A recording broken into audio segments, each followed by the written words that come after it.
Radhe Krishna friends, आपका दिल से स्वागत है आपकी अपनी चैनल आइडियल मेमोरियल प्रोफिशिएंसी पे। मुझे लगता है आपको ये बिल्कुल नहीं पता होगा कि अगर किसी भी टॉपिक की अंडरस्टैंडिंग क्रिस्टल क्लियर हो तो उसे याद रखना, मेमोराइज करना उतना ही आसान होता है। And I will try my best to help you with that. So without wasting much time, let's get started.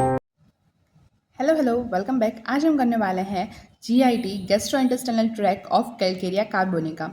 यहाँ तक हमने कंप्लीट किया था। आगे का गाइडिंग सिम्टम्स, माइंड से सब कुछ हमने वहाँ माइंड तक हमने कंप्लीट कर लिया था और एलिमेंट्स फ्रॉम भी हमने माइंड के साथ देख लिया था। अब हम स्टार्ट करने जा रहे हैं पर्टिकुलर्स ऑफ कैलकेरिया कार्बोनिकम, जहाँ पर हम आज करेंगे GIT। Without wasting much time, let's get started. पहला है माउथ। माउथ में उसका एक शॉर्ट टेस्ट रहता है। There is a short taste in the mouth with great thirst in the afternoon, और उसको बहुत ज़्यादा प्यास लगती है आफ्टरनून में। There is a short taste in the mouth and great thirst in the afternoon. Toothache only while eating. उसको toothache होगा, दांत में दर्द होगा या फिर मसूड़ों में दर्द होगा जब वो कुछ खाएगा तभी, उसके अलावा उसको टूथ हैक नहीं होगा। Tooth hack only while eating. The tooth is aggravated by both heat and cold and in the evening.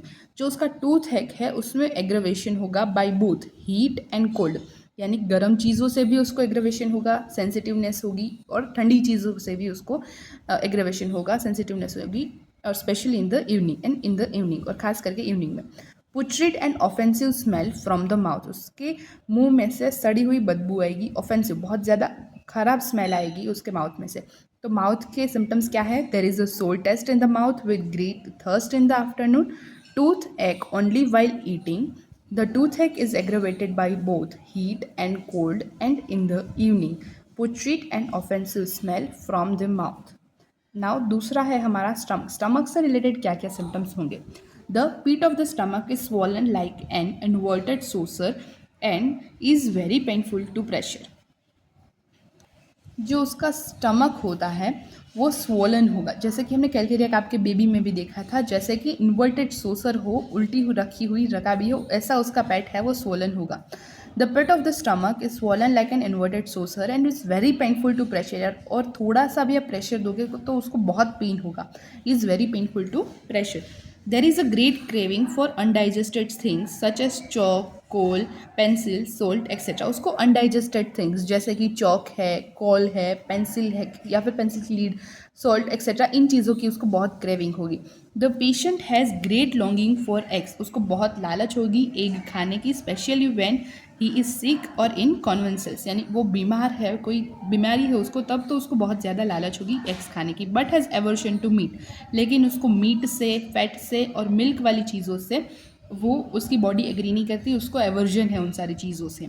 Acidity of the digestive track is very prominent. और जो डाइजेस्टिव ट्रैक है उसमें एसिडिटी, जलन होना, वो बहुत ज़्यादा प्रोमिनेंट सिम्टम है stomach of the calcarea carb में। There is a frequent sour eructation. बहुत खट्टी डकार आएगी। सॉर वॉमिटिंग एंड स्टूल, यानी कि वॉमिटिंग भी उसको सोर होगी। When the patient is tired and overworked. जब पेशेंट बहुत ज़्यादा थक चुका है, उसने बहुत ज़्यादा काम कर लिया है, there is complete loss of appetite. उस समय उसको बिल्कुल भी भूख नहीं लगेगी, कंप्लीट लॉस ऑफ एपेटाइट होगा with pain in the epigastrium, और एपिगेस्ट्रियम रीजन में उसको पेन होगा, which is very painful to and tender to touch. और वो बहुत ज़्यादा पेनफुल होगा और टेंडरनेस आपको मिलेगी टच करने पे। Aggravation by eating and pressure. और कुछ भी खाने से उसका एग्रेवेशन होगा उस समय पे, और प्रेशर से भी एग्रेवेशन होगा। तो स्टमक में हमने कौन से सिम्टम्स देखे? The pit of the stomach is swollen like an inverted saucer and is very painful.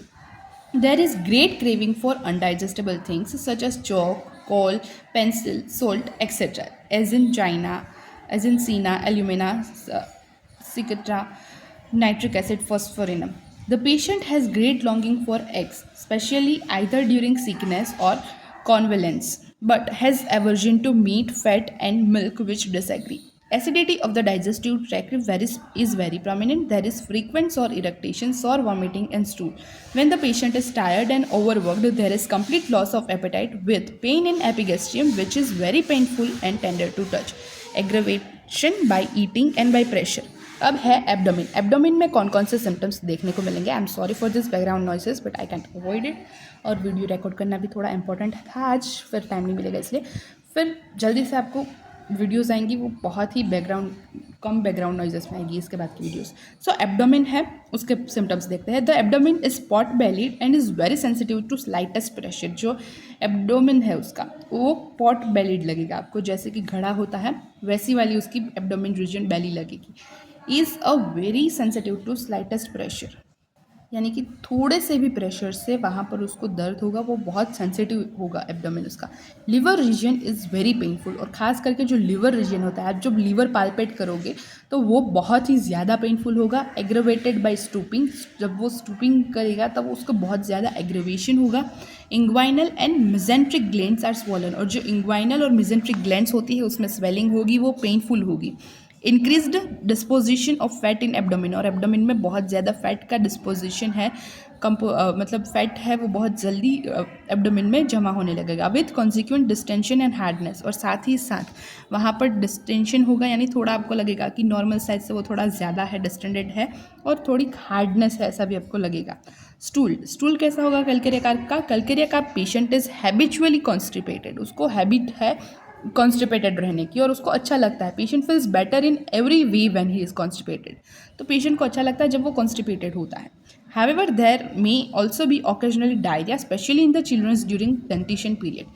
ऐसा भी हो सकता है कि जो कैलकेरिया कार्प है उसके बच्चों में आपको डायरिया देखने को मिले जब डेंटिशन पीरियड चल रहा हो तब। The character of the stool is white and sour smelling, और उस कंडीशन में जो कैरेक्टर होगा स्टूल का वो वाइट होगा एंड सोर स्मेलिंग होगा साथ ही साथ। सो यहाँ पर हमने स्टूल के सिम्टम्स में देखा कैलकेरिया का patient is habitually constipated and the patient feels better in every way when constipated. उसका स्टूल है वो आपको मैकेनिकली रिमूव करना पड़ेगा, क्योंकि यूजुअली उसको कॉन्स्टिपेशन से अच्छा लगता है और वो यूजुअली कॉन्स्टिपेटेड ही होता है। However there may be occasionally diarrhoea specially in the childrens during dentition period. The character of the stool is white and sour smelling. Character कैसा है स्टूल का during diarrhoea? White and sour smelling. तो यहाँ पर हमने बात की GIT के सिम्टम्स की, जिसमें हमने देखे माउथ के सिम्टम्स, स्टमक के सिम्टम, एब्डोमेन के सिम्टम और स्टूल के सिम्टम्स।